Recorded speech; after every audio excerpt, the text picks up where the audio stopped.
Bueno, hola, muy buenas tardes. Vamos a empezar con el módulo pendiente que tenemos de el diplomado de Mustasia. Hay varios temas pendientes, dado que hemos tenido algunas sesiones que se han ido un poco rezagando, entonces vamos a ir ubicándonos y colocándonos al día de las sesiones. Hoy vamos a abordar como tema importante de alteraciones en la hemostasia, en especial en la coagulación.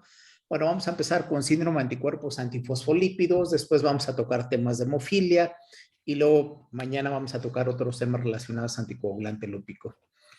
Pero bueno, el día de hoy vamos a empezar con el síndrome de anticuerpos antifosfolípido. Desde el punto de vista laboratorio, sabemos que es una entidad autoinmune, pues con características especiales y que requiere de un abordaje desde el punto de vista laboratorio especial. Y bueno, la doctora Fanny Rosenfeldman, que ella es químico clínico, más tiene un doctorado en ciencias y que ella labora en la unidad de investigación de hematología perinatal en el Instituto Nacional de Perinatología y que bueno, pues ha trabajado, ha estudiado, ha investigado, nos va a presentar el tema de síndrome de anticuerpos antifosfolípidos, la perspectiva del laboratorio, cómo se presentan, cómo diagnosticarlo, perdón, y cuáles son los criterios a este respecto. Así que, Fanny, muchas gracias y cuando gustes empezar, por favor, Fanny. Sí. Muy buenas tardes, gracias por la invitación. Y bueno, vamos a hablar un poco de este síndrome autoinmune, que es, entre más leo artículos, veo que esto es bastante complicado. Y bueno, como ustedes saben, las causas de morbilidad y mortalidad en el mundo relacionadas a las trombosis son el infarto agudo del miocardio, el evento vascular cerebral y el tromboembolismo venoso, que ustedes saben que está compuesto por la trombosis venosa profunda y la embolia pulmonar. La trombosis pues es un problema mundial. A nivel mundial, 1 de cada 4 personas muere por esta causa. Y si esta no se trata oportunamente, pues no se va a cumplir con el objetivo global de la Asamblea Mundial de la Salud para disminuir en la 4ª parte la mortalidad prematura por enfermedades no contagiosas para el año 2025. Recordemos que el 13 de octubre es el Día Internacional de la Trombosis. En cuanto a la epidemiología, pues está catalogada como una enfermedad rara, pero pues 1 o 2 personas al año, 1 o 2 por cada 100 personas al año tiene una trombosis. De esas trombosis, hay de 1 en 2,000 relacionado al síndrome de anticuerpos antifosfolípido. Y bueno, esta prevalencia de anticuerpos antifosfolípido puede variar en diferentes poblaciones y por supuesto en las entidades patológicas. El 1 al 5% de la población general tiene estos anticuerpos antifosfolípido. En los eventos vasculares cerebrales, alrededor de un 13% se asocian con estos anticuerpos. En el infarto agudo del miocardio, el 11%, tromboembolismo venoso, tromboembolia pulmonar, en un 9.5% y relacionado a morbilidad en el embarazo, alrededor de 6% de las mujeres tienen estos anticuerpos. Es mucho más prevalente en la mujer, una razón de 5-1, y en este estudio Riete del 2009 estaba como causa de trombofilia adquirida, como una de las causas frecuentes, presentes en el 24% de los pacientes en su primer episodio de tromboembolismo venoso. Y bueno, es importante comentarles que hay en México el grupo de nutrición encabezado por el doctor Alarcón Segovia, que en paz descanse, Y en Inglaterra, el grupo de Inglaterra fueron los pioneros en la identificación de este síndrome, esto alrededor de 1983. Les recomiendo que lean esta historiografía de este síndrome de anticuerpos antifosfolípidos. Está libre en el internet. Van a ver qué interesante todos los acontecimientos que han transcurrido, pues ya casi 40 años de su diagnóstico. Y bueno, no les voy a comentar mucho, pero es una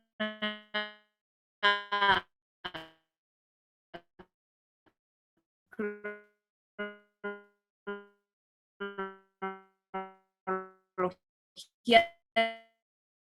de los eventos más significativos en el síndrome de pacientes que tenían sífilis, con una técnica que en aquel entonces era lo que había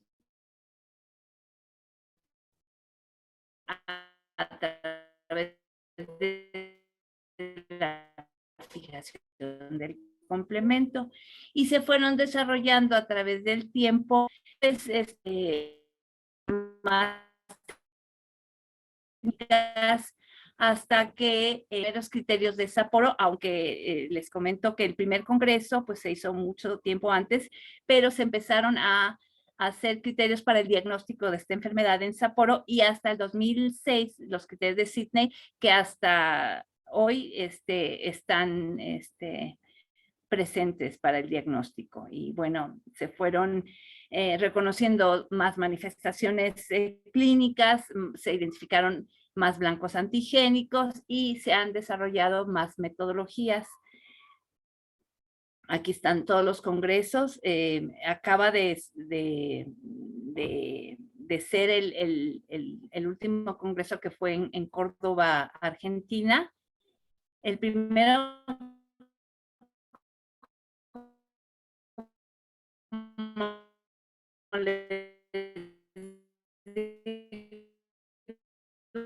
fue en 1984, y el 17 congreso de los artículos que están en este congreso, y ver pues qué información tenemos de este congreso. El próximo va a ser en el 2025 en Kioto, Japón.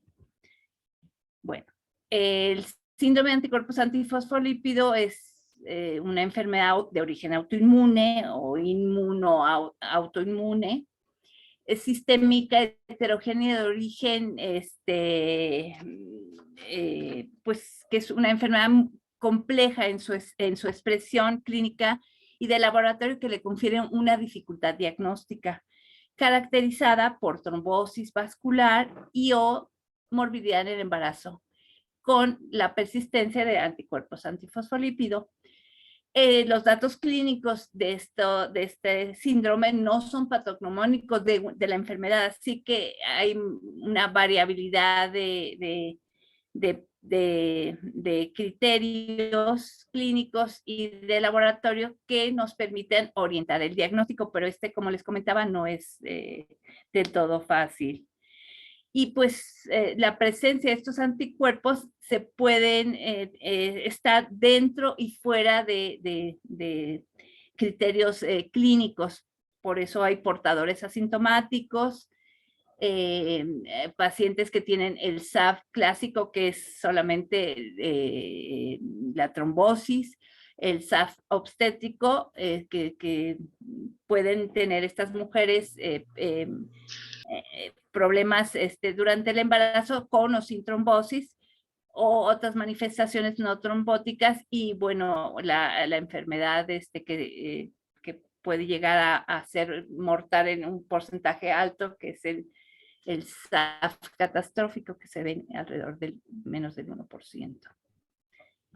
Entonces, el SAF se clasifica como primario si no se identifica algún otro defecto inmune, y secundario está asociado a otras enfermedades autoinmunes. Lo clásico es el lupus eritematoso sistémico, el catastrófico y definitivo sospechoso, porque a veces no llegamos a tener la definición total de este padecimiento y sobre todo con el advenimiento de nuevas metodologías y nuevos blancos, pues nos falta aún la validación clínica y analítica y en algunos casos, pues la reproducibilidad, la falta de estándares, pues no nos permite llegar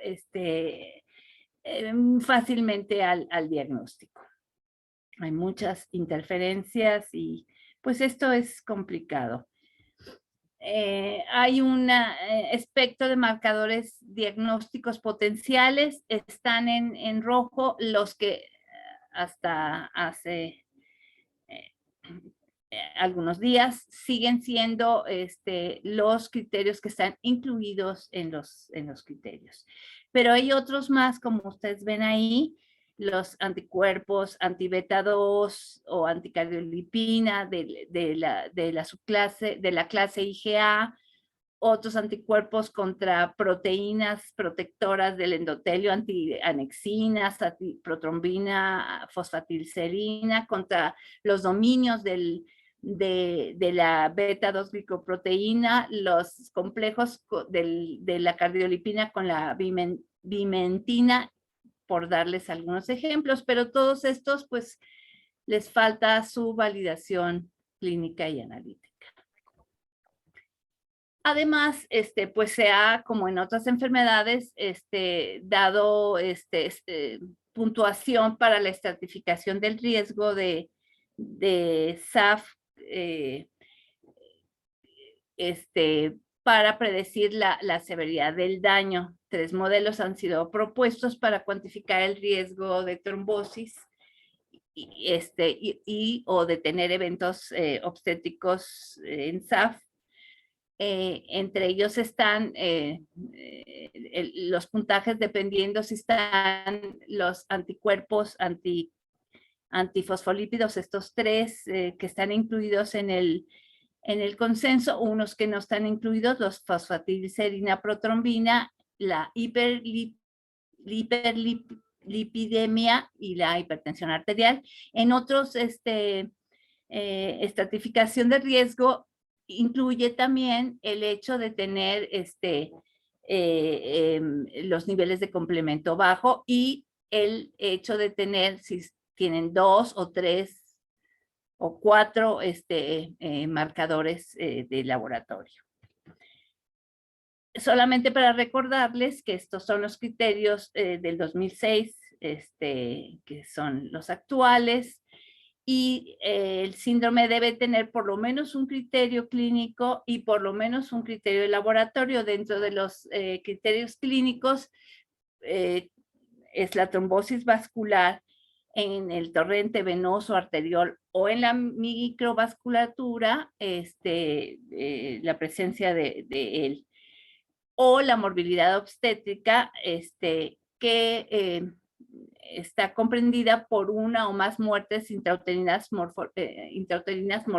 morfológicamente normales arriba o igual a 10 semanas de gestación, o uno o más nacimientos pretérmino morfológicamente normales antes de la semana 34 por eclampsia, preeclampsia severo o insuficiencia placentaria documentada. O 3 o más pérdidas consecutivas previos a la semana 10 en mujeres que se les ha descartado alteraciones hormonales, anatómicas, cromosómicas. Y hay pues las otras manifestaciones no incluidas que a través de los años se han reportado, se han hecho pues estudios clínicos aleatorizados, inclusive metaanálisis, y bueno, han encontrado, aunque siguen sin incluirse, otras manifestaciones a nivel de otros órganos o tejidos, y algunas de estas manifestaciones que ustedes ven ahí, que pueden ser en el riñón, en el sistema nervioso, en la piel, no pueden ser explicadas por fenómenos protrombóticos. Y desde el punto de vista del laboratorio, se deben simultáneamente estudiar el anticoagulante lúpico, los anticuerpos anticardiolipina de las clases IgM e IgG, con títulos arriba de o igual a 40, y en algunos casos, y esto lo tomé del grupo latinoamericano de estudios de hemostasia y trombosis, o arriba de la percentil 99. Estos son ensayos en fase sólida, y los antibeta 2 también en subclases IgG, en clases IgG e IgM, arriba de la percentil 99. Y el hecho de tener 1, 2 o los 3 presentes o sus subclases, suficiente con que uno sea presente en 2 o más ocasiones con un intervalo que ahora, bueno, desde el 2006 lo hicieron de más tiempo, precisamente para evitar estos anticuerpos de origen infeccioso. Y hay otros anticuerpos no incluidos, como todos estos que ustedes ven aquí, que bueno, son pruebas en desarrollo, pero falta la validación analítica y la validación clínica, y bueno, pues en eso están muchas de estas pruebas. Decíamos que la patogénesis de esta enfermedad puede ser bajo mecanismos trombogénicos y no trombogénicos.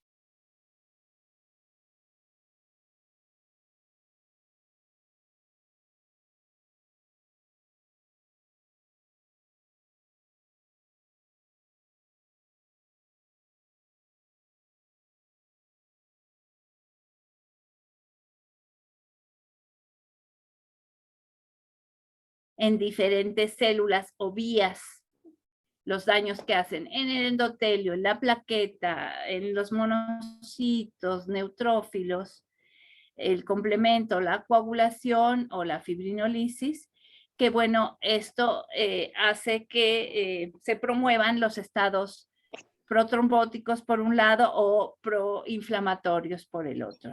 No me voy a detener en hablar de cada uno, pero pues son muchas lo que estos anticuerpos pueden hacer.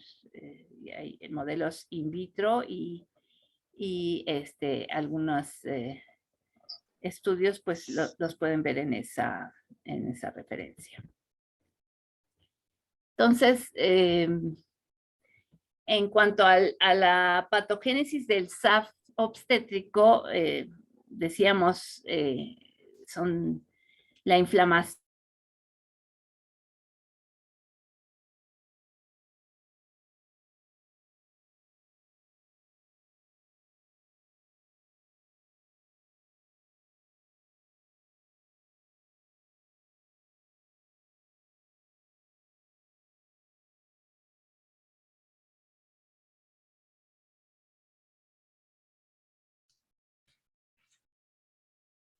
Fanny, ¿me escuchas?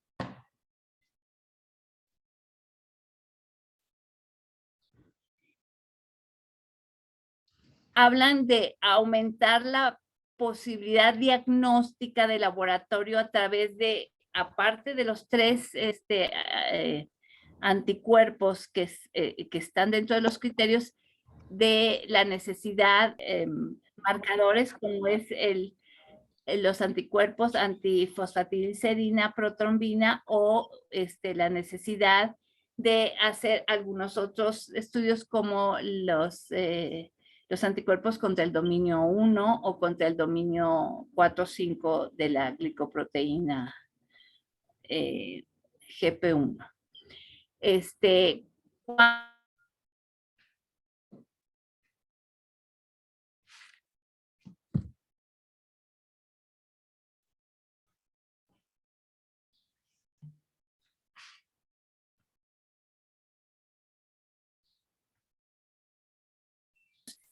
Si entre más marcadores podamos poder aumentar la capacidad diagnóstica del laboratorio.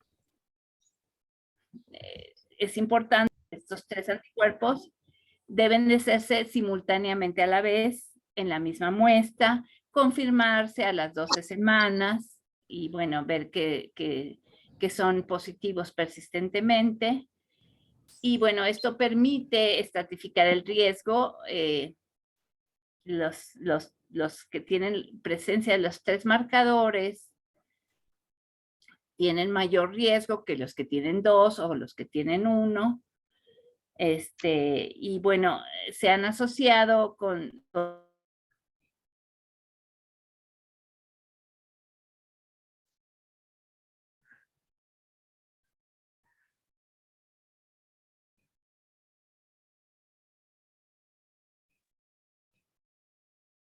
Recording in progress.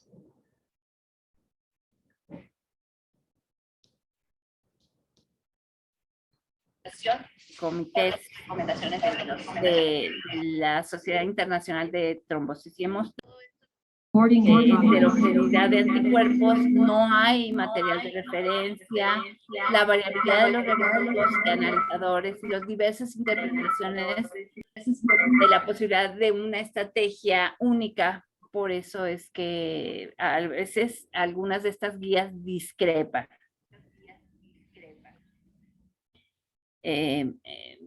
Las guías del ISTH y CLE clasifican a los pacientes en 3 categorías de riesgo según sus características en bajo, moderado y alto. Y aquí están quiénes son los sujetos de estudio a los cuales hay que realizar estos estudios. Recordarles que el tiempo de tromboplastina parcial activado sensible al anticoagulante lúpico, es decir, que el fosfolípido está en concentraciones bajas, tiene un activador también, le permite a algunos de estos Russell, que es un reactivo que contiene una fracción enzimática que activa directamente al factor 10 en presencia de fosfolípidos en baja concentración, calcio y un neutralizante de heparina, permite también poder identificarlo como prueba principal. Hay otros estudios de tiempos de algunos otros venenos, pero como les decía, no están dentro de las criterios, pero nos pueden ayudar en determinada instancia cuando los pacientes están anticoagulados. En el caso del tiempo del veneno de Taipan, el veneno posee una fracción factor 10 y factor 5 activados que activan directamente al factor 2 a su forma funcional en presencia de fosfolípidos, calcio. Son útiles para la evaluación del anticoagulante lúpico en aquellos, como les comentaba, que están en tratamiento con antiespinaca o con inhibidores directos del veneno de Taipan, presencia de fosfolípidos y calcio, y el veneno de Textarin actúa de manera similar, pero solo en presencia del factor 5.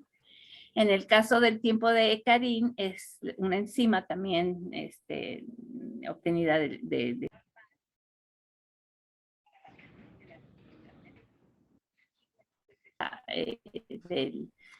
veneno de Taipan, pero no están validadas en el contexto clínico analítico. El anticoagulante lúpico, como ustedes saben, es una prueba que se hace en fase sólida y que, bueno,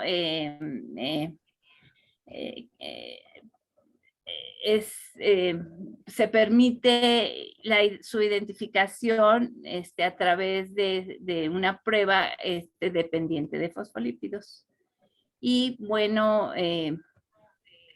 hay técnicas de rastreo y técnicas confirmatorias, pero las que están en azul son las que han sido evaluadas y en estas guías que les comentaba, que son 3 y una cuarta que fue puesta a circulación en el 2020, ahorita lo vamos a comentar. Entonces, muchas de estas pruebas se hicieron en el pasado, pero pues se vio la falta de estandarización y de reproducibilidad de ellas, que bueno, pues se fueron quitando de la circulación. Entonces quedaron como técnicas de rastreo el TTPA sensible al anticoagulante lúpico y el tiempo de veneno de Russell diluido, y como técnicas confirmatorias la corrección con mezcla de plasmas normales y el tiempo de veneno de Russell confirmatorio. Y como comentábamos, en investigación, las anteriores que comenté. Aquí están las 3 guías que han sido publicadas en las últimas décadas, de la guía internacional, de la guía de la Sociedad Internacional de Hemostasia y Trombosis del 2009, del Comité Británico del 2012, el del CLCI, del 2014 creo, y las diferencias que hay entre estas guías en relación al anticoagulante lúpico, entre las 3 guías, en cuanto a todas las variables preanalíticas que se tienen que considerar: cómo se prepara la muestra, cuál es el ensayo utilizado, cómo es el orden de las pruebas que se realiza, los intervalos de referencia, cómo se calcula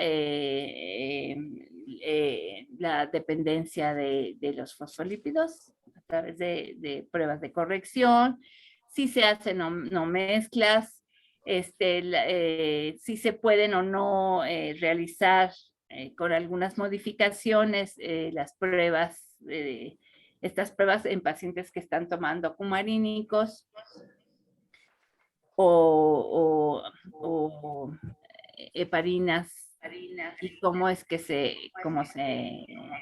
hace la interpretación. Hay algunas diferencias, pero pues lo importante es la estandarización, que siempre en el laboratorio pues se hagan bajo los mismos principios de guía. Y bueno, también comentarles que hay en el anticoagulante puede haber muchas interferencias analíticas, y bueno, están las interferencias, como decíamos, de los medicamentos, estándares y anticoagulantes orales directos, el proceso de la inflamación, que se puede dar bajo muchas circunstancias, y qué mejor ejemplo que en los pacientes que tienen COVID y otras circunstancias. Y bueno, lo que pueden, los efectos que puedan tener tanto en el rastreo como en la confirmación o en la mezcla, que son los 3 pasos que se tienen que realizar.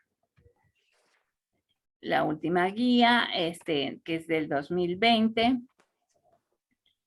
Y bueno, también aquí habla de cómo tratar el anticoagulante lúpico, como todas las variables preanalíticas, analíticas y posanalíticas,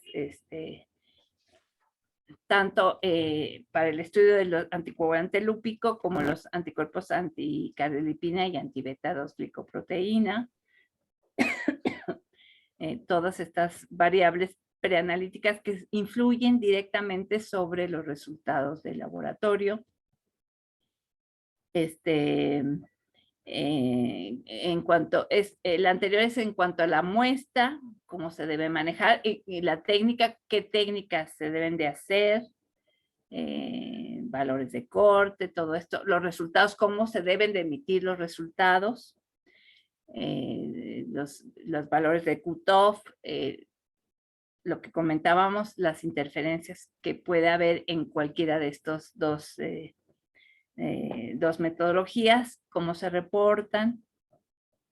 Y importante, pues, comentarles que, bueno, es es importante hacer un comentario interpretativo del diagnóstico, no nada más decir que es positivo o negativo, sino hacer la interpretación.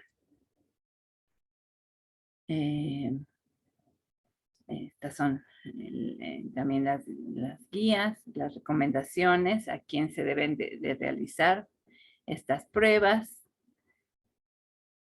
Y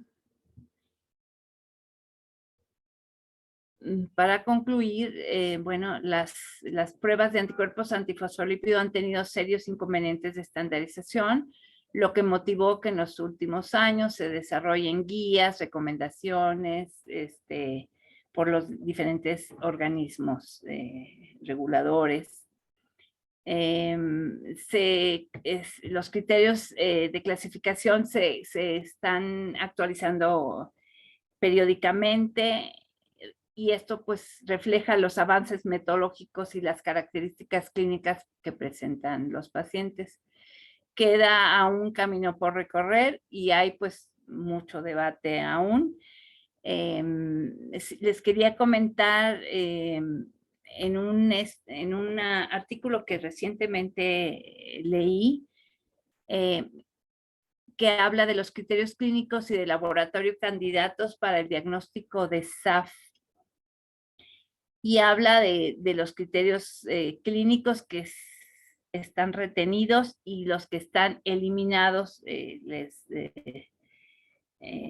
Es un artículo recientemente de este autor. Me gustaría que lo pudieran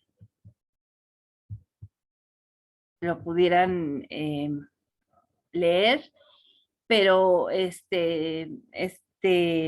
están retenidos algunos criterios clínicos cardiopulmonares, dermatológicos, hematológicos, neurológicos, obstétricos, y otros eliminados, los que ustedes ven ahí,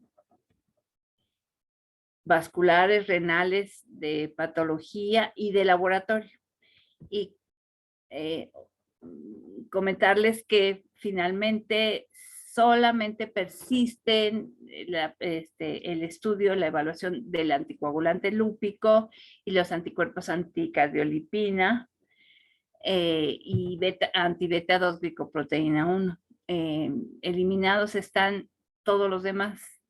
No sé, en este congreso, pues, en qué resultó, y bueno, pues vamos a esperar los resultados de ello. Pues esto es lo que les quería platicar. Muchas gracias.